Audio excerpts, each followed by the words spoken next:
The subcommittee will come to order. I want to welcome everyone to today's hearing of the Emerging Threats and Capabilities Subcommittee of the House Armed Services Committee. With the President's budget request released just earlier today, this is our first opportunity to explore this request and the major implications for key defense missions. I think it is fitting that the first area we will dive into is cyber. This is an increasingly important domain of warfare and an area where we have increased our emphasis on overseeing the Department's progress in building and maintaining cyber forces to protect, defend, maintain, and when necessary, conduct offensive operations in cyberspace. As we move towards developing the fiscal year 2018 NDAA, I have made cyber and cyber warfare one of my main priorities. In the coming weeks, Chairman Mac Thornberry and I, in addition to my ranking member Jim Langevin and the HASC ranking member Adam Smith, plan to introduce standalone cyber warfare legislation that strengthens congressional oversight of sensitive military cyber operations, including mandating prompt notifications to Congress in the event of unauthorized disclosures. We look forward to continuing to work with U.S. Cyber Command and the Department of Defense as we finalize this draft legislation to ensure such notifications are responsive to our needs, but without adding undue reporting burdens on the Department of Defense. In addition to our focus on strengthening congressional oversight in the area of cyber warfare, other key focus areas will include provisions to strengthen our own cyber warfare capabilities and provisions that enhance our international partnerships across the globe. In order to more thoroughly understand all of these issues, I would like to welcome our witness today, Admiral Mike Rogers, who serves as the commander of U.S. Cyber Command and the director of the National Security Agency. Let me now recognize Ranking Member Jim Langevin for any opening comments he'd like to make. Thank you, Madam Chair, and welcome, Admiral Rogers. I want to thank you for testifying before us today. It's always a pleasure to have you before the subcommittee, and thanks for bringing along a crowd. It makes a little more of an interesting hearing. So the President's budget for fiscal year 2018 was delivered just this morning, as the Chair stated, and so I look forward to hearing about priority investments in cyber and about any potential new legislative initiatives relating to cyber. Last year, Congress passed legislation establishing U.S. Cyber Command as its own unified combatant command. This subcommittee worked diligently on the underlying legislation because we recognize the importance of a trained and ready force able to conduct effective cyber operations in concert with other military and U.S. government efforts, consistent with the appropriate legal authorities and policies. The FY18 NDAA also formalized the relationship with the Principal Cyber Advisor to ensure advocacy and oversight of the command. We also provided U.S. Cyber Command with limited cyber peculiar acquisition authorities 2 years ago, and I'd like to acknowledge the thoughtfulness by which the Department has implemented this authority. Today, I look forward to hearing about where these two initiatives stand, both the process by which necessary resources are being transferred from STRATCOM to CYBERCOM, and the new resources being provided as necessary for effective implementation. Clearly, we've made progress employing military cyber operations over the years. We've been building the cyber mission force, but now we must make sure that they're ready and stay ready for a threat that morphs on a daily basis. The persistent training environment, of course, is key to that end. Although the cyber domain is not new, there's still much that we're learning, and we must leverage those lessons learned. We must assess the force we are building, how we employ it in order to ensure CYBERCOM is postured correctly, and if the tools and capabilities are the best that we can provide them. So next week, I'm going to be traveling to NATO, the NATO Cyber Cooperative Cyber Defense Center of Excellence to attend its annual conference in Tallinn, Estonia. I expect that CyCon will provide extraordinary insight on how our NATO allies view the cyber domain and how international law are applicable. And it will provide me with insight on how we can increase cyber collaboration against Russian aggression. Admiral, I'd also appreciate your views on how we may strengthen collaboration with our NATO allies. So in closing, I just want to echo what the Chair said about the importance of formalizing notifications to Congress of sensitive cyber military operations. The Cyber Quarterly Brief provides us a forum to oversee cyber operations, and I was especially pleased with the participation of the Joint Staff and OSD at the last engagement. However, in our oversight capacity, I believe that we must work with the Department to obtain timelier, more standard notifications, as the Chair mentioned, and I know that we're going to work toward that end. So with that, I thank you, Admiral Rogers, for appearing today. Thank you for what you're doing at NSA and U.S. Cyber Command, and with that, I will yield back. Thank you, Jim. I also would like to remind members that immediately following this open hearing, the committee will reconvene upstairs in 2337 for a closed classified roundtable discussion with our witness. Admiral Rogers, you're now recognized for your opening statement. Thank you, Chairwoman Stefanik, Ranking Member Langevin, and members of the subcommittee. Thank you for your enduring support and the opportunity today to talk about the hardworking men and women of the United States Cyber Command. I look forward to discussing the command's posture and welcome the opportunity to describe how U.S. Cyber Command conducts efforts in the cyberspace domain and supports the nation's defense against sophisticated and powerful adversaries. The Department of Defense recognized 7 years ago that the nation needed a military command focused on cyberspace. U.S. Cyber Command and its subordinate elements have been given the responsibility to direct, operate, secure, and defend the Department's systems and networks, which are fundamental to the execution of all DOD missions. The Department and the nation also rely on us to build ready cyber forces and to be prepared to employ them when significant cyber attacks against the nation's critical infrastructure require DOD support. The pace of international conflict and cyberspace threats has intensified over the past few years. Hardly a day has gone by during my tenure at Cyber Command that we have not seen at least one significant cybersecurity event occurring somewhere in the world. This has consequences for our military and our nation at large. We face a growing variety of advanced threats from actors who operate with ever more sophistication and precision. At U.S. Cyber Command, we track state and non-state adversaries as they continue to expand their capabilities to advance their interest in and through cyberspace and try to undermine the United States' national interests and those of our allies. Conflict in the cyber domain is not simply a continuation of kinetic operations by digital means. It is unfolding according to its own logic, which we continue to better understand. And we're using this understanding to enhance the department's and the nation's situational awareness and to manage risk in the cyber arena. I'd also look forward to updating you on our initiatives and plans to help do that. Our 3 lines of operation are to provide mission assurance for DOD operations and defend the Department of Defense information environment, to support Joint Force Commander objectives globally, and to deter or defeat strategic threats to U.S. interests and critical infrastructure. We conduct full-spectrum military cyberspace operations to enable actions in all domains, ensure U.S. and allied freedom of action in cyberspace, and deny the same to our adversaries. Defense of DOD information networks remains our top priority, of course, and that includes weapon systems and their platforms, as well as data. To execute our missions, I requested a budget of approximately $647 million for fiscal year 18, which is nearly a 16% increase from fiscal year 17, due to additional funding for Cyber Command's elevation per the fiscal year 17 NDAA, building out cyber mission force and cyber-specific capabilities and tools, and JTF Ares support in the fight against ISIS. We're completing the build-out of the cyber mission force with all teams scheduled to be fully operational by the end of fiscal year 18, and with the help from the services, continually increase cyber mission force readiness to hold targets at risk. Your strong and continued support is critical to the success of the Department in defending our national security interests in cyber. As you well know, I serve as both Commander of United States Cyber Command and Director of the National Security Agency. This dual-hat appointment underpins the close partnership between Cyber Command and NSA, a significant benefit right now in cyberspace operations. The institutional arrangement between these 2 organizations, however, will evolve as Cyber Command grows to full proficiency in the near future.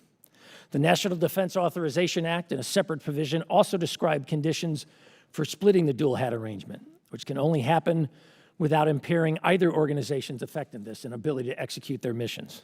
This is another provision I publicly stated I support, pending the attainment of certain critical conditions. Cyber Command will also engage with this subcommittee on several other matters related to the enhancement of the command's responsibilities and authorities in the coming year. This would include increasing cyber manpower, enhancing the professionalization of the cyber workforce, building defensive and offensive capability and capacity, and developing and streamlining our acquisition processes. These are critical enablers for cyberspace operations in a dynamically changing global environment. And most or all of these particulars have been directed in recent NDA acts. Along with the Office of the Secretary of Defense for Policy and the Joint Staff, we'll talk with you and your staffs to iron out the implementation details of that legislation. The men and women of Cyber Command are proud of the roles that we play in our nation's cyber efforts and are motivated to accomplish our assigned missions overseen by the Congress, particularly this subcommittee. We work to secure and defend DOD systems and networks, counter adversaries, and support national and joint warfighting objectives in and through cyberspace. The command's operational successes have validated concepts for creating cyber effects on the battlefield and beyond. Innovations are constantly emerging out of operational necessity, and the real-world experiences and meeting the requirements of national decision makers and joint force commanders continues to mature our operational approaches and effectiveness over time. At the same time, I realize cybersecurity is a national security issue. It requires a whole-of-nation approach that brings together both public and private sections of our society. Our Point of Partnership program in Silicon Valley and Boston has proven to be a successful initiative to link our command to some of the most innovative minds from industry, working together on cybersecurity as we face 21st century threats together in the private and public sectors. This, combined with agile policies, decision-making processes, capabilities, and command and control structures will ensure that Cyber Command attains its potential to counter our adversaries. The men and women of U.S. Cyber Command thank you and appreciate your continued support as we confront and overcome the challenges facing us.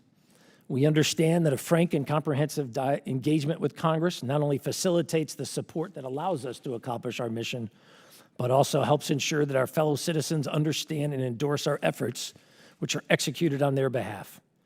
I've seen the growth in our command's size, budget, and mission, and that investment of resources, time, and effort is paying off. And more importantly, it's helping them to keep Americans safer in the cyber arena, but not only in cyberspace, but in other domains as well. And I look forward to continuing the dialogue across the command and its progress with you in this hearing today and over the months to come. I look forward to answering your questions. Thank you, Admiral Rogers. We now turn to questions. First, I want to thank you for your service and your leadership. My first question is very broad. Last year's NDAA directed the elevation of Cyber Command to a full combatant command. What steps need to happen before the changes to the Unified Command Plan take effect?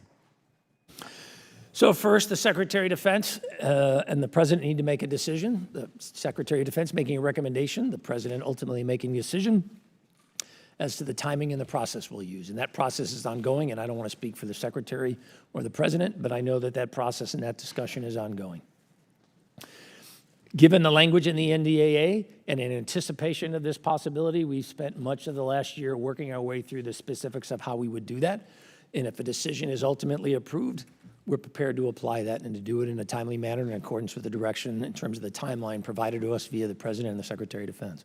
What are the specifics, as you said, you're assessing the specifics you would do to take action. What are they specifically? If I could, until we have an ultimate decision, I'd rather not get ahead of my leadership, because I think I owe them that, and to get into the how, if that would be all right, ma'am. Part of your responsibilities that we enshrined in Section 923 of FY17 NDAA when we elevated CYBERCOM to the full combatant command involved development of doctrine and tactics related to cyber. What role do you have in advocating for or driving doctrinal development for the individual services when it comes to cyber?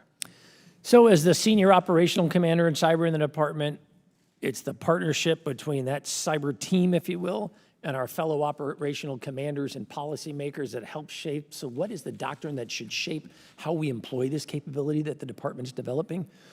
If you look at what we've done over the course of the last year, the efforts against ISIS, things we're doing against other real-world challenges, they are shaping the way we're looking at how do we build the force of the future, what are the concepts for its employment, If you go back a couple of years, for example, I can remember a year ago, 2 years ago, one of our fundamental concepts was we are always going to deploy forward in full teams. One of the things we found with practical experience is we can actually deploy in smaller sub-elements, use reach-back capability, the power of data analytics. We don't necessarily have to deploy everyone. We can actually work in a much more tailored, focused way, optimized for the particular network challenge that we're working. We're actually working through some things using this, for example, out in the Pacific at the moment. A few weeks ago in your testimony in front of SASC, you were asked your opinion about whether we should be considering the establishment of a cyber service. And at that time, you said that you were not a proponent. Could you explain a bit more as to why you feel that way? So the reason I'm not and I certainly understand others have a different view, the reason I am not a proponent of that is my concern is if we are not careful, we will view cyber as this very technical, very specialized, very narrow mission set. And my view is cyber fits within a broader context. And if you want to be successful in the ability to achieve outcomes within the cyberspace arena, you need to understand that broader context. And I'm afraid that if we go the service route, we will tend to generate incredibly technically proficient, but very narrowly focused operators. And one of my takeaways from being a member of the Department of Defense for the last 36 years is we are best optimized for outcomes when our workforce has a much broader perspective. And I also think back, because I'm a big fan of history, I think back to the dialogue in the 1980s when I first joined, was first commissioned in the military. In the aftermath of the failure at Desert One and the effort to rescue those U.S. hostages being held in the embassy in Tehran, we had a lot of dialogue about, is SOF so specialized, so poorly understood by the broad conventional part of the military, so needing of specific attention that we should create a separate SOF service. We ultimately decided that the right answer was to create a joint warfighting construct. Thus, in 1987 was born Special Operations Command. And in addition, we said that that operational entity needed to be a little uniquely structured. It not only should be a warfighter, but it should be given budget resources that enable it to not only employ capability, but to determine the operational capabilities that actually, and drive the investments that actually generate the capability. I think that that is a very effective model for us to think about for cyber and cyber command, vice just automatically transitioning to the idea of a separate service. Thank you. My time's about to expire. I now recognize Mr. Langevin. Thank you, Elise. So, Admiral, Congress has provided CYBERCOM with limited cyber peculiar acquisition authority. So I want to, first of all, commend the thoughtfulness by which the provision was implemented, but can you please provide a general overview of how that authority will be executed and overseen in the command? So as you're aware, we sat down between OSD from a policy and technical perspective and Cyber Command from an operational perspective and asked ourselves, so what's the best way to implement this acquisition authority that was granted to us by the Congress? Again, we thought SOCOM offered a good model. Cyber Command actually approached our teammates at SOCOM and said, look, you have a skill set, you have personnel who are much more proficient in this area than we, so SOCOM was kind enough to actually identify the two initial individuals that we have hired who are going to provide our acquisition oversight and certification, if you will. Those individuals were put in place just a couple months ago. The authorities are now almost all finished. What you're going to see us in starting this summer is we've identified an initial set of priorities about where we want to apply this authority in terms of acquisition, and you'll see that play out over the course of the next couple months. I just got a couple things we have to finish ironing out, but you're going to see us actually implement this over the course of the next few months in the summer. So it has not, the authority has not been used yet? Not yet, because there are some specific technical and oversight and control things I have to make sure are in place before we start spending the money and using this. And that'll all be finished within the next month or so, I think. Can you speculate, just provide an example of what you think the authority may be used for? So what I've asked is, we've already identified, for example, a series of capabilities through Cyber Command's point of partnership, we call it, out in Silicon Valley, So I already have a structure that's interacting with the private sector. Now I want to overlay this acquisition authority to actually now I actually purchase, if you will, and acquire some of that capability from the private sector that we've been talking to them about now for the last few months. So I've tried to work the requirement piece in anticipation of gaining the acquisition authority. Now that we've got that pretty much done and I overlay the acquisition authority, you're going to see us start to enter into some specific contracts, very focused on a couple specific mission sets. Defense and capability for cyber protection teams is the first area we're going to focus on. Okay, very good. So I mentioned in my opening statement that I'm going to be attending the annual cyber conference at NATO, the Cooperative Cyber Defense Center of Excellence next week. What's Cyber Command's relationship with the center and NATO? And in your opinion, how can we cooperate more closely with our NATO allies? How can that cooperation be strengthened? So, for example, like yourself, I was just out there last June, spoke at the same conference you'll be going to next month. Every time I'm in Estonia, I spend time at this center to actually talk to them. The points I try to make to my NATO teammates are a couple-fold. First, under the NATO framework, the center represents the positions of the members of the alliance that participate in the center, not necessarily the alliance as a whole. So, for example, not all 28 nations, 29 now with Montenegro, not all 29 nations actually participate in the center. I'd like to see if we can somehow more formally tie the center to NATO's policy development, for example. I think that could really accelerate some things. Also, I'm trying, because capacity is certainly a challenge, and I'm trying to both meet our own priorities as well as help key allies in the NATO alliance. One of the things I'm interested in is I've created a partnership with European Command.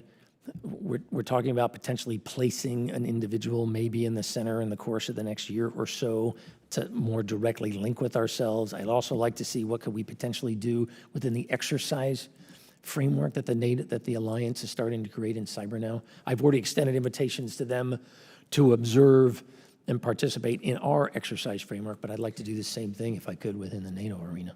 So you know that obviously the Congress passed the CISA, the Cyber Information Sharing legislation, and that's something obviously domestically, but right. Also we have robust cyber threat information sharing, for example, with the Israelis. How are we doing with robust cyber threat sharing information with our NATO partners? Right now, most cyber sharing tends to be focused in many ways on a nation-to-nation basis. That's another one of the challenges that I'm interested in with Cyber Command. How can we work that more formally, military organization to military organization? So we're doing this once and not 29 different times, as it were. Okay, very good. Well, my time has expired. I do have additional questions, but if we don't get to a second round, I'll submit them for the record. Appreciate you getting back to me on them, but thank you, Admiral, for the work you're doing, and thanks for your service to the country. I yield back.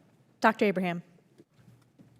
Thank you, Madam Chair. Thank you, Admiral, for being here. We appreciate it. The other services, the armed services, certainly have their own cyber commands. What is CYBERCOM doing as far as the manning and the concept of operations, as far as having duplicative issues within those services? So remember the way we're... to prevent the duplication. Yes, so the way we're structured, each of those service primary operational cyber commands is a subcomponent of U.S. Cyber Command. So whether it's Army Cyber, Coast Guard Cyber, Air Force Cyber, Fleet Cyber, MARFOR Cyber, they have an operational relationship to me. And so that's how we try to work the joint and the service piece in a very integrated way. I'm the first to acknowledge, and I was a service component commander before this job. I was the Navy's guy. I was Fleet Cyber Command. In those service structures, they are both OPCON to me in the execution of their joint responsibilities, but they also have additional service responsibilities. And I try to be the connecting glue, partnering with them, and also partnering with the service leadership to make sure that from a service and a joint perspective of the department, we're aligned and focused on priorities and outcomes. All right, and so let's parlay that into our other federal agencies that it seems all of them certainly have a cyberspace department, so to speak. CYBERCOM, as far as coordinating mechanisms between other federal agencies, could you explain that a little bit, please? So we coordinate directly, primarily, and the rest of the government with the Department of Homeland Security. That's particularly driven by the fact that one of Cyber Command's 3 missions is, if directed by the President or the Secretary of Defense, to defend critical infrastructure against acts of significant cyber consequence. We would do that in partnership with with DHS. And so because of that, we're closely aligned with them. In fact, I just was talking with the team yesterday between the private sector. In the private sector, the U.S. government has designated 16 different areas. Think about finance, transportation, aviation. There's 16 different segments that the federal government has designated as critical to the nation's security, that infrastructure. We've picked one of those 16 segments to do a test case, if you will, between DHS, Cyber Command, that private sector, as well as NSA from an information and intelligence sharing. That would be the NSA role, to try to get down to execution level detail about, so how would we really do this day to day? Because my experience as a military individual has taught me I don't like to do discovery learning when I'm moving to contact against an opponent. It tends to be a high loss rate, incredibly inefficient and ineffective, often very resource intensive and much slower. So I'm interested in how can I create those relationships and exercise them now before we get into a major incident directed against one of those 16 segments. Okay, thank you. I think time for one more question. Sure. CYBERCOM has, or I guess what is CYBERCOM's supporting role in NORTHCOM, PACOM, and has the DOD codified that relationship so that if there is a incident or accident, that could be really instituted very seamlessly if such an event should happen? So our role on the defensive side is to support and ensure the continued operation, for example, of those networks, weapon systems, and platforms that those operational commanders and others count on to execute their missions. In addition, we generate offensive capability, particularly for PACOM and other geographic commands outside the United States, because we don't really see, I don't think right now in my mind, how would we apply cyber offensive capability in the United States? That's not the role of the DOD. Our focus inside the United States would be largely defensive. One of the things, it's a focus area, I've set out a series of goals for 2017. One of those goals is increased cyber reserve and guard integration, to get to the question that you're really driving at. How do we make sure that for a domestic incident that all elements of DOD are aligned, and we all know how we're going to do this, and all the forces know what their role is going to be, the command and control is all outlined, so NORTHCOM knows what they're going to do, I know what I'm going to do, PACOM, because they have a portion of a domestic responsibility so that they know what they're going to do. I'd like to use the defense support to civil affairs, which has been an ongoing process we've used for decades. I'd kind of like to use that as a test model. I'm a big fan of let's use what's working elsewhere. Let's not try to create something different or unique for cyber to the maximum extent that I can. Okay, thank you. Mr. Larson. Thanks, Admiral, for coming. I'd like to go back to the question of the Unified Cyber Command, because your answer, I wasn't concerned about the answer. The portion of the answer is like we're still working it out. I was concerned because I thought I heard you say something that runs counter to what we told you all to do, and that is the decision's made to do this, and that the Secretary and the President don't need to make a decision to actually do a unified command. The law, as I understand, But the time, they will drive the timing and everything, that's something separate. Right. I just But that's wanna- my only point, is the timing. If that's your only point, that's fine. I thought I heard something else. No, I apologize if I miscommunicated. You've clearly provided a legal framework. Hey, this is what you're doing. Okay. You know, absent a change in the law, that's what we have to execute. Okay, I appreciate that. And I'd like to go back as well to something the chair was exploring with you, and it has to do with having a cyber service or not. And I don't want you to. I actually agree with you in not having one, but it does beg the question, though, to have to have that capability. What flexibility do you need in personnel? What flexibility do you need in contracting? What flexibility do you need to fully utilize and even develop a formal framework so Right. you're using active component reserve, guard, as well as the contractor community? So among the ways that we try to ask ourselves, so if we're going to go with a service-based approach, which is really what we're executing, how would you do it? We came up with a couple of baseline principles, if you will. The first is, it doesn't matter what your service is, and it doesn't matter if you're guard or reserve. We build to one standard. And so we have created with it a joint framework for every position within the Cyber Mission Force. We can tell you what the pay grade is, and we can tell you what the qualification standards are, and we can tell you what the duties are that are assigned to the position. Because I said, look, we've got to create one integrated force, and if we do 1,000 different variants, I can't optimize that. The second thing we said was the structure of the teams needs to be the same, regardless of whether it's a particular service, guard, or reserve. The analogy I used was, it doesn't matter if we have an F-16 squadron in the Guard or in the active force. There's one squadron nomenclature for an F-16 that we can then employ anywhere globally because we know everybody's built to the same standard. Even as we acknowledge there are some variances, but everybody's built to the same standard. So that was another principle I said. The only way we can make a service-based approach work is that active or reserve, guard or reserve, it doesn't matter. We're building to one standard. If we stick to that framework, I'm very comfortable that we can make a service approach work for us. If we insist on variance, if we insist on everybody doing their own thing, then I'm the first to admit, boy, this is not a model that's going to generate the outcomes that we need. I'm the first to acknowledge that. And the role of the private sector? So the private sector, when I look at them, a couple of things come to mind. Number one, they're the ones who are going to provide the human capital, whether that human capital ends up wearing a uniform, whether it's part of our civilian government workforce, or it's contractor force.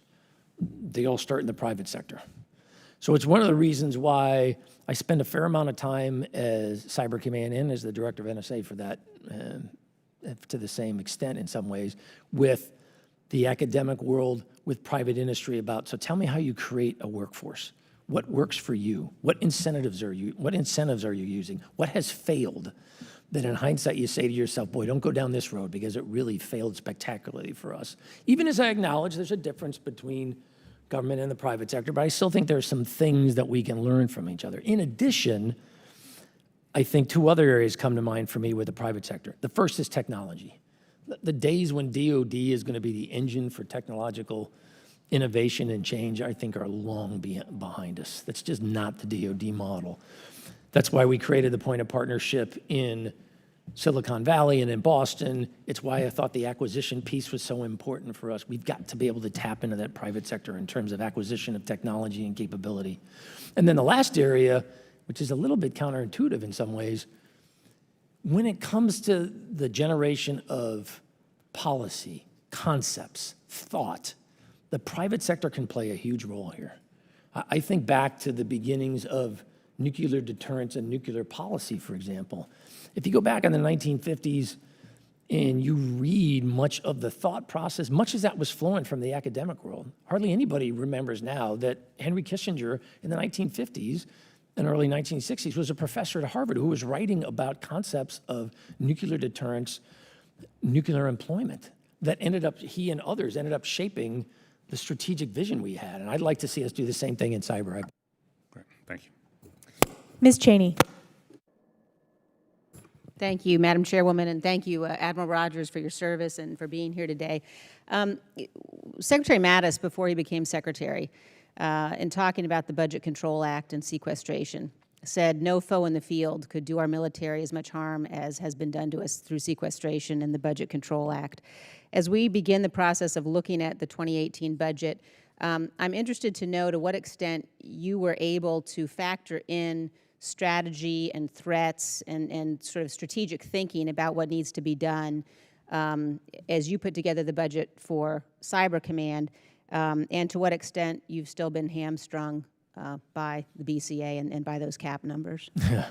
So, like any entity, it's all about prioritization for us. So we spend a lot of time figuring out with finite resources, even with growth, with finite resources, how are we going to prioritize?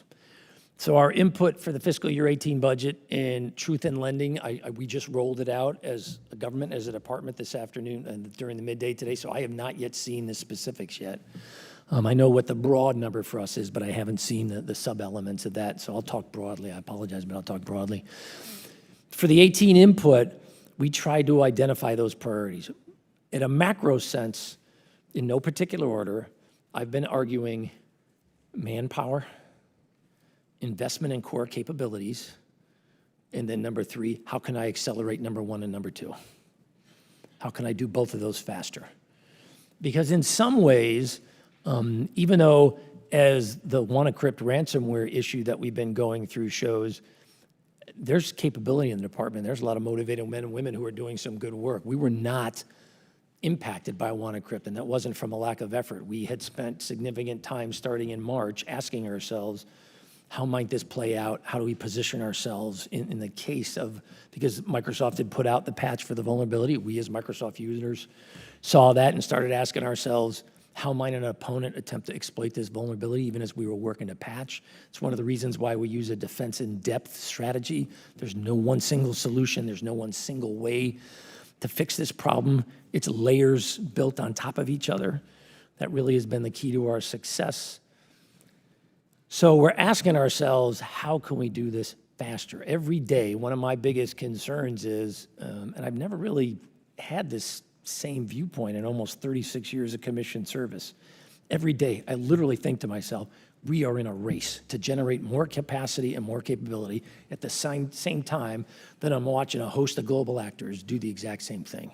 And so we're trying to sustain both staying up with them, but quite frankly, my objective is to get ahead of the problem set. I don't like reacting to things. It's not an effective or efficient way to do business, and I don't think that's what the nation wants from us. So until I'm able to bore into the specifics of the budget, that kind of gives you a broad sense of what I thought we needed to focus on. So would you say, Admiral, that the budget as it's been proposed provides the resources necessary to regain superiority in areas that we've lost it? It certainly moves us along that road, but no one should think for one moment that this mission set, not unlike some others, is going to require increased and sustained investment over time. This is not going to be, hey, 1 or 2 years, we've increased you by some reasonable number, which has been the case for the last 2 years, and that's all you're going to need. If you look at the scope of the challenges associated with this mission set and from where we're starting, we've got a lot of hard work ahead of us.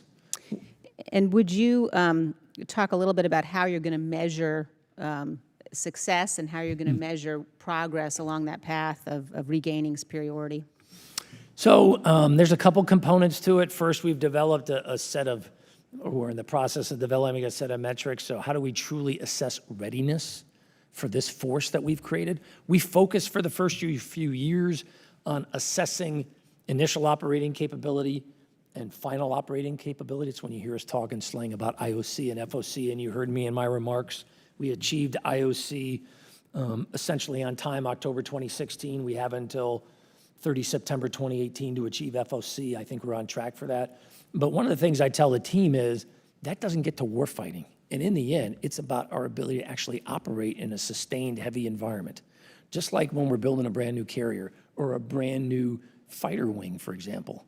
It's not enough just to say, we've got all the pilots, we've got all the parts. It's about training, it's about assessing readiness. So we're working our way through how are we gonna do that? Then it's other things like we ask ourselves, are we driving down defensive penetrations? Are we driving down malware infections? There's some specific metrics that we think that we can use that give us a sense, particularly on the defensive side, are we being more effective or not? Thank you very much. My time's expired. Mr. O'Rourke. Thank you.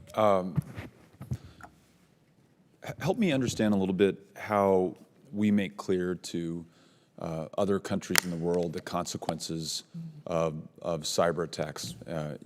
With conventional weapons in conventional wars, there may be an understanding of what the consequences will be should one country attack another with a certain kind of weapon.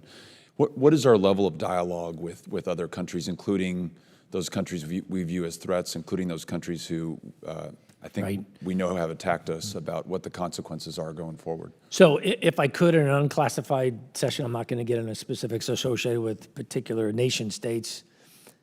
And it hasn't been a one-size-fits-all approach, which is true broadly for strategy for us, I would argue, as a nation. It's not a one-size-fits-all approach. We try to optimize the way we're looking at this particular challenge set based on whatever the particular actor that we're dealing with. What works for one won't necessarily have the same kind of impact as what will work for another. There's a couple, first let me talk about a couple basic things.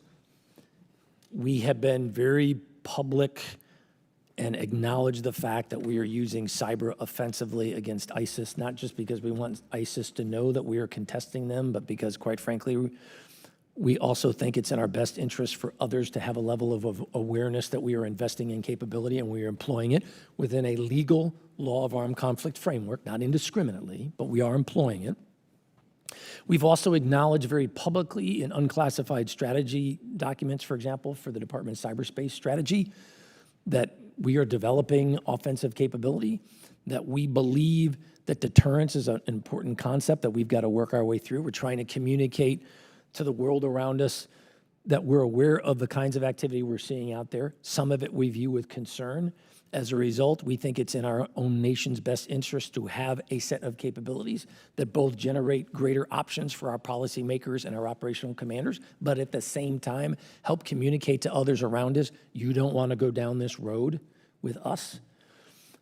I think the reaction or the way WannaCrypt played out in the United States, for example, is a very good example of that. Hey, look, in a major malware effort that took down many systems in lots of other parts of the world, did not have the same level of effectiveness here in the United States. Let me ask you a question Not about by that. chance. To what degree are we treaty bound to assist an ally who is attacked through cyber, not kinetically? And are we already assisting allies who are, maybe to use that most recent example that you just gave? So that's a bit of a legal question, and that's just not my lane, but I'll give you my thoughts from my perspective as an operational commander. We, for example, NATO has been very direct in saying that they view cyber as a natural continuation of the standing Article 5 framework, where attack against one is an attack against all. Even as NATO acknowledges, the application of Article 5 is through a decision framework in the North Atlantic Council, and it's done on a case-by-case basis, but broadly, that's the intent. And that's been communicated in multiple forms in multiple ways. For other nations, you'd have to ask somebody who's a little bit smarter about the specifics of the standing mutual defense treaties that we have. Let me ask another question then. Sure. Because we know the Russians attacked the integrity of our elections here, because we know they've done that in other countries, because past behavior is a good predictor of future behavior. Whose responsibility is it in this country?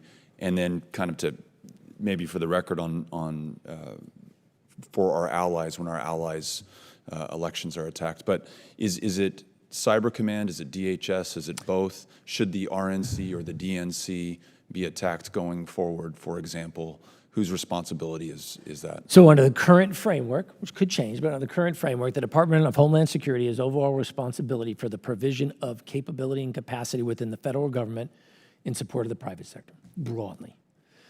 Cyber Command, in its defined mission of, if directed, to, as I said, to support the defense of critical infrastructure, we would partner with DHS to do that. We would do that, Cyber Command, by attempting to interdict that activity before it ever reached that U.S. network. Quite frankly, we wouldn't focus on blue or friendly space. We'd be out in gray and red space, if we will, trying to stop the activity from ever getting It's done. yours before it gets here. Once it gets here, it's DHS. And then once simplistically, then once it gets here, DHS has created a sector framework. Cyber Command also has a set of capabilities in the form of national cyber protection teams that we would also deploy in partnership with DHS to support among those 16 specific critical infrastructure areas. Again, it's one of the things I mentioned earlier that I want to test. We're going to start using one particular sector that's a little bit more mature than some of the other 15. Thank you. Mr. Franks. Well, thank you, Madam Chair. And thank you, Admiral Rogers. Thank you for your service to the country, and your job is so very important to us all. You stated that your first mission priority is defense of DOD information networks. Would you suggest that that means that defensive operations doctrinally will take precedence over offensive operations? No, because I remind the team, look, we have 3 missions, and we have to be capable of executing all of them. I can't go to my bosses and say, hey, I really just chose to focus on number 1. Now, don't get me wrong, like any commander, I have to prioritize. And so as I'm looking at the challenges out there, I have told the team we will prioritize against number 1, even as we acknowledge we still have to execute those other 2 missions. Yeah. But like any other operational organization, at times I have to prioritize resources, focus.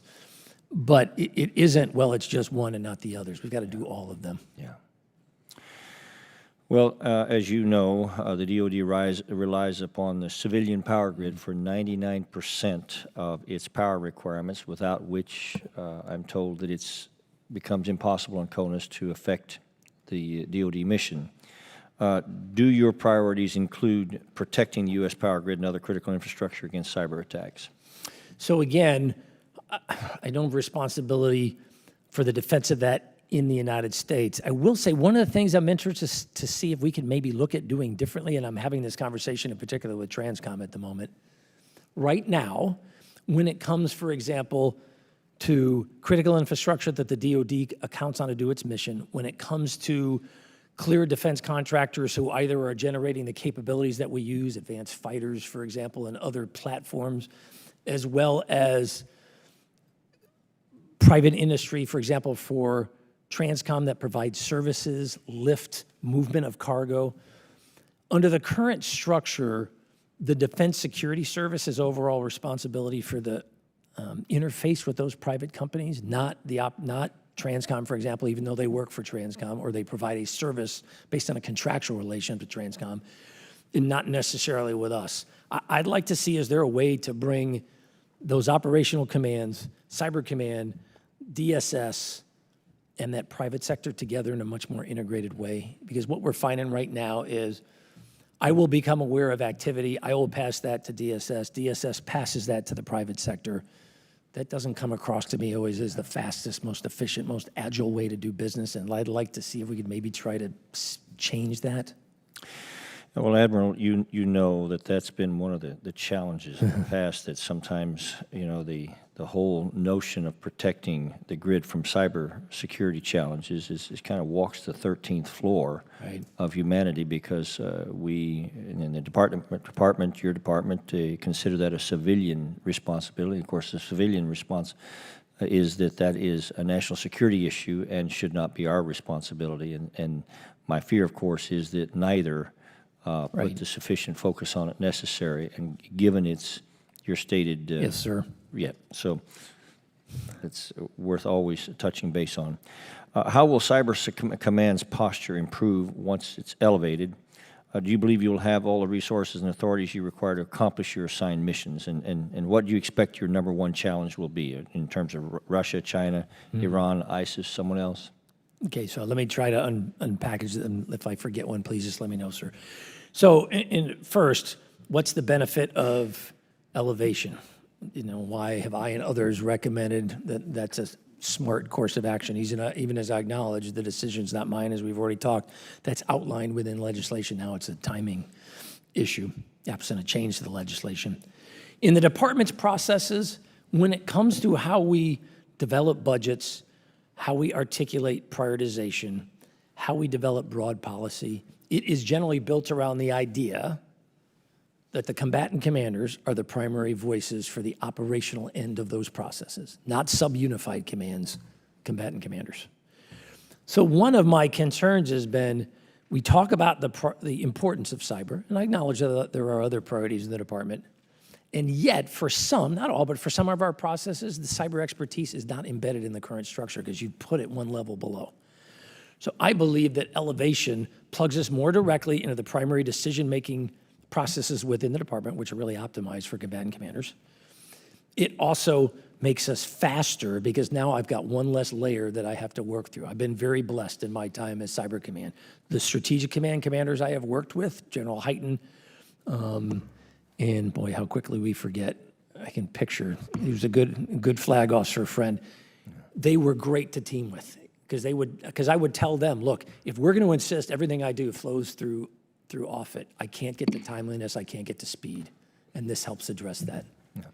Time has expired. Thank I now recognize Mr. Cooper. Thank you, Madam Chair. Apparently, two of our colleagues have introduced a bill that would allow private sector U.S. companies to hack back active defense. I hadn't realized before that this is apparently illegal today, absent a law change.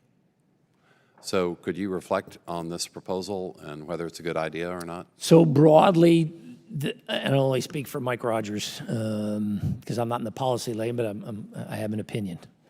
As an operational commander, my concern is, while there's certainly historic precedents for this, nation states have often gone to the private sector when we lacked government capacity or capability. We did that in the Revolutionary War, letters of marque. We didn't have a navy. We went to the private sector, gave them authority and protection via our government to say, go out and capture cargoes from the Royal Navy and from the British merchant fleet. My concern is be leery of putting more gunfighters out on the street in the Wild West. As an individual tasked with protecting our networks, I'm thinking to myself, we've got enough cyber actors out there already. Just putting more out there, I'm not sure is in everybody's best interest. And I would also be concerned about the legal liability you might, and I'm not a lawyer, but the legal liability, I would think that you have some liability issues associated with taking actions with second and third order effects that you don't truly understand when you actually execute it. That's just my concern. Are other countries doing this? Are you familiar with any other countries that have enabled their private sector to be aggressive? There may be equivalent legal frameworks out there. I certainly not that have come to my attention and not that I've had a discussion about. I was curious you used a gunfighter analogy because some people have thought that the NRA might set up a whole new wing of activity for this.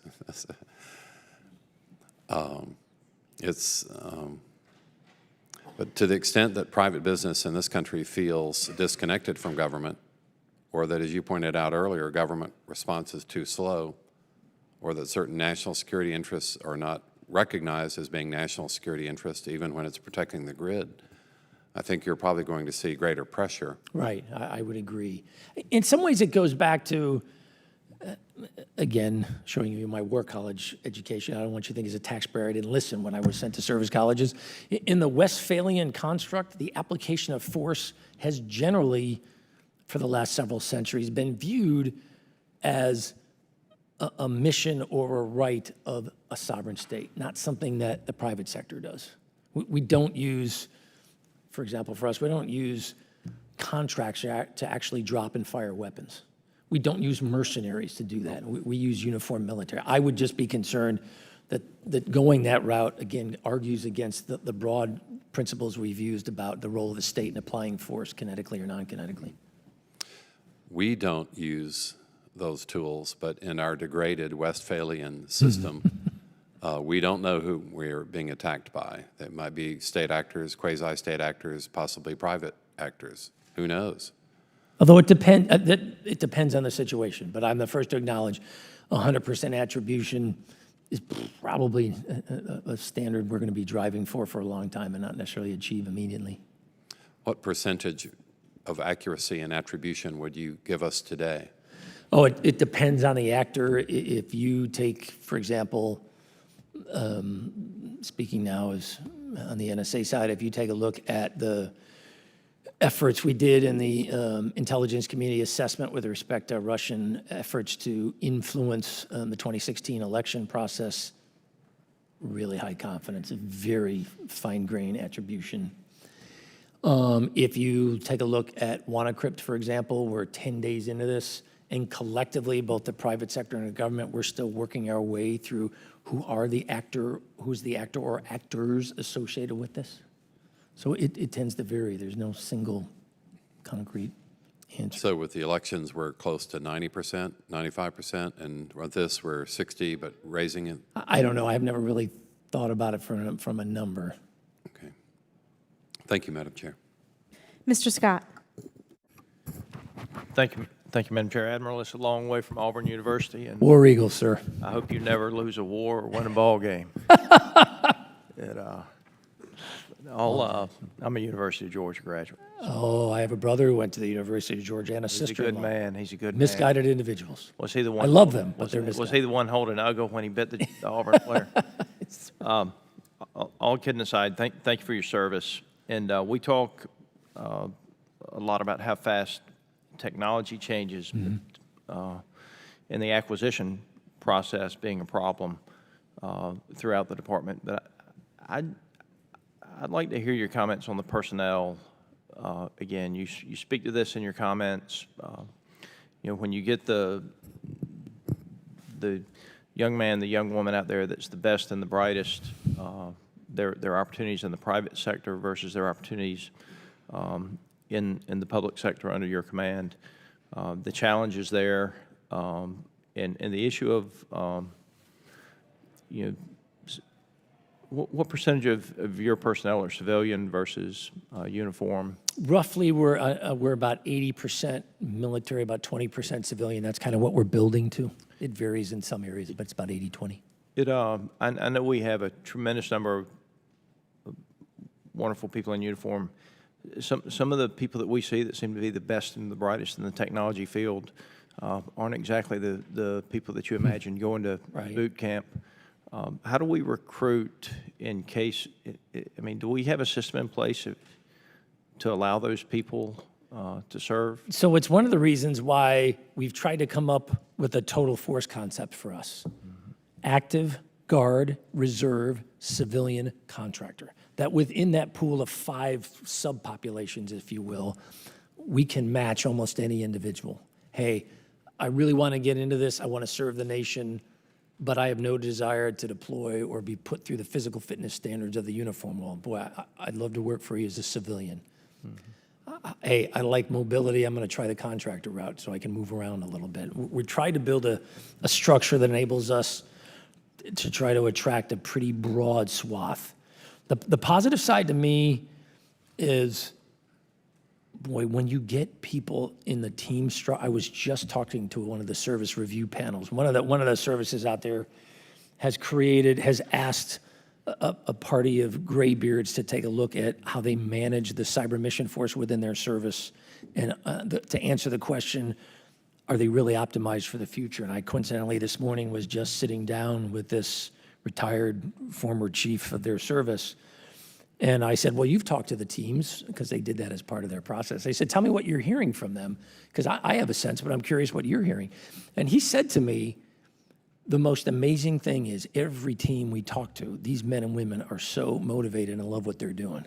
I mean, that is a real plus for you. They really are into this mission, because their self-image is they are the digital warriors of the 21st century. The challenge, I think, we've got to work with the services who provide this manpower capability. How do we manage it effectively over time? And how do we also build into this the fact that we've got to acknowledge there are some areas we're going to need to do differently? We can't put a person in this once and then spend all that time training them, and then they don't do it for another 10 years. That's ridiculous to me. On the other hand, I realize that there's more than just the cyber mission force, as the services are asking themselves, how are we building a broader workforce to address cyber? So I'm working with the services about what percentage of the eligible trained population makes sense, what kind of policies we should have with respect to retouring them so we sustain some level of capability and experience over time, and we're not starting all over again every 3 years. That's one of the challenges at the moment that one service is trying to deal with. Their model, I'm trying to argue, we've got to make some changes to. We just can't afford to retrain everybody every 3 years. I just don't think that's cost effective, and it's a little demoralizing to the men and women. I think this is going to be one of our greatest challenges going forward, and how we handle the cyber war, Right. if you will, and not just with your issue.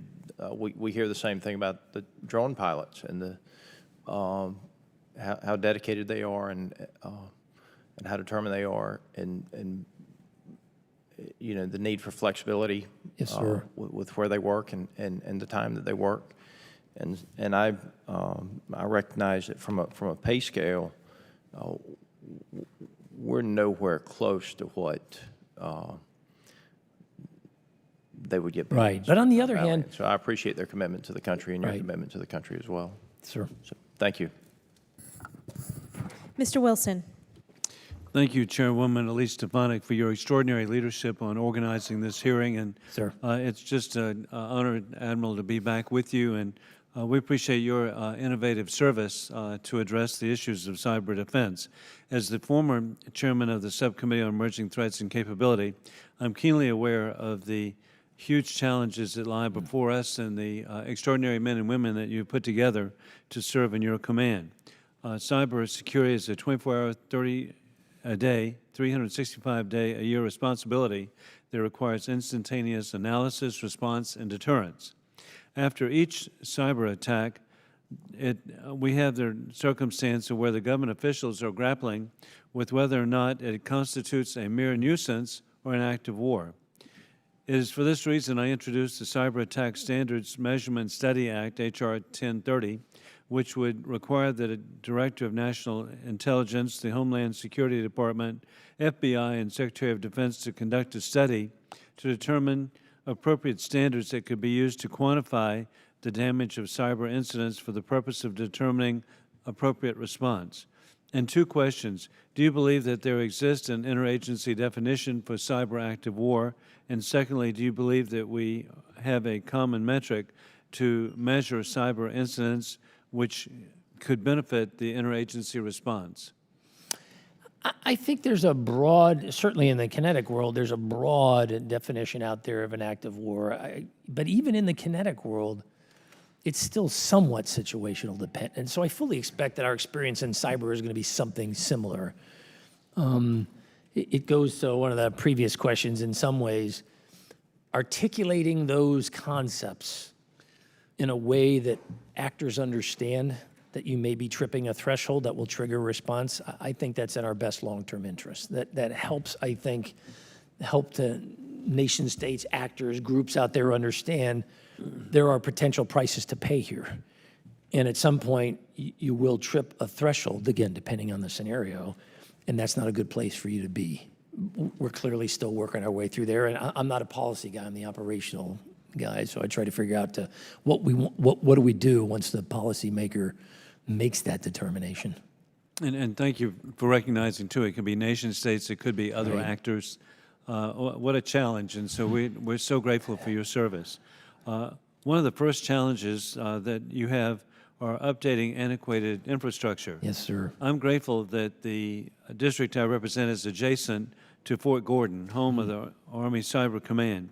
Can you please describe the amount of infrastructure modernization that needs to occur and how the demand differs across the Army, Navy, Air Force, and Marines? So as we saw, and I'll use WannaCrypt as an example, as we're working our way through the services because I have overall operational responsibility, the services physically own much. Into the current network structure, the services still own much of the infrastructure. So I partner with them in attempting to address that infrastructure cybersecurity. One of the things we continue to find is we are still carrying a lot of very old infrastructure that offers potential increased vulnerability. And the defense in-depth approach we use is designed to help mitigate that. But I literally just sent a note to a service chief earlier this week and senior leaders in that service and said, look, at some point, these vulnerabilities down at the tactical level and in our acquisition world become potential points of exploitation by others that have the chance to negate some of that defense in depth. So we've got to address this. I find we've talked a lot about manpower, but in some ways, to me, the acquisition piece, that's hard. That's even harder because it's long-term, it's huge sunk costs, and it is competing against priorities like, so do you want me to buy more F-35s, additional, carriers? Do you want more brigade combat teams? In a world of finite resources, you got to make those resource trade-offs. And in general, the acquisition world hasn't historically always been incentivized for cybersecurity outcomes as its primary metric. Well, thank you very much, and we look forward to working with Chairwoman Stefanik to back you up in every way. And Thanks. with my time running out, I do want to thank you for the participation by the National Guard in your efforts, and what has been the level, and what more can we do to help you in this regard? Boy, so if you just look at Cyber Command, we have over 100 guardsmen and reserves every day supporting us. Every day we currently have guard components activated on the defensive side, on the offensive side, and some of our specialized capabilities. So the Guard is a day-to-day player for us. If you also look at what the Guard is doing from sorry, ma'am. Thank you very much. Time's expired. They're calling vote soon, so I want to get through everybody. Dr. Wenstrup. Thank you, Madam Chair, and Admiral, good to be with you here today. Appreciate it. What you were talking about various structures of how we set up our command and right. You know, where we're headed. I'm curious what our adversaries are doing. What do we know about how they're structured and looking at what they're doing and maybe guiding us in some way? In some ways, it's kind of interesting. Again, I'm not going to get into a classified discussion, but broadly, Cyber Command is viewed as, wow, this is a really interesting concept that the U.S. has created. What can we do to attempt to emulate at least parts of it? I'm not arguing that it's perfect or that everyone else in the world wants to. But in general, I spend a lot of time talking to allies, and they'll often say to me, while we may not opt to go the same particular structure you've created, the process you went through, the capabilities you've developed, the way you've created an organizational, operational construct that's focused on generating outcomes, hey, we're really interested in doing that. Is there a way we can potentially partner? So part of Cyber Command's mission set right now is you spend a lot of time with foreign partners around the world. Now, I'm the first to acknowledge I have to prioritize here, but as part of the broader department strategy, I have prioritized different areas of the world that we're really heavily focused on right now in terms of partnership as helping those nations develop cyber capability. Well, that's our allies, but I know you mentioned in a different setting, go into more detail what our adversaries. Right, if I could, I'd be glad in the closed another time. session That's if I fine. could just I share some appreciate interesting thoughts there. You did mention that we wanted people to know some of the things we were doing to counter ISIS, and maybe that's kind of hitting them, but a shot across the bow for others. Have you felt that it's had an effect? I certainly hope so, because quite frankly, again, one of the reasons we opted to publicly acknowledge this was we wanted other actors to be aware that we are developing and employing, again, within a legal framework, but we are developing and employing those capabilities. There certainly is an increased awareness by some actors around the world as they look at us, as they try to study us about capabilities and kinds of things we're doing. Again, I'm not going to get into specifics, but we're certainly aware of that. Yeah, in another setting, I might Yes, sir. hear more. I'd be glad to. Yeah, we'll have that opportunity, I'm sure. Thank you very much. I yield back. Sir. Thank you. Thank you very much, Admiral Rogers, for your testimony. At this time, they are likely to call votes in the next couple of minutes or so. After votes are finished, we will reconvene in Rayburn 2337 upstairs for the closed portion of this. If there are additional questions from the members, please feel free to submit them for the record, and then we can anticipate a response from you. This committee is adjourned, and we will reconvene. Thank you, ma'am.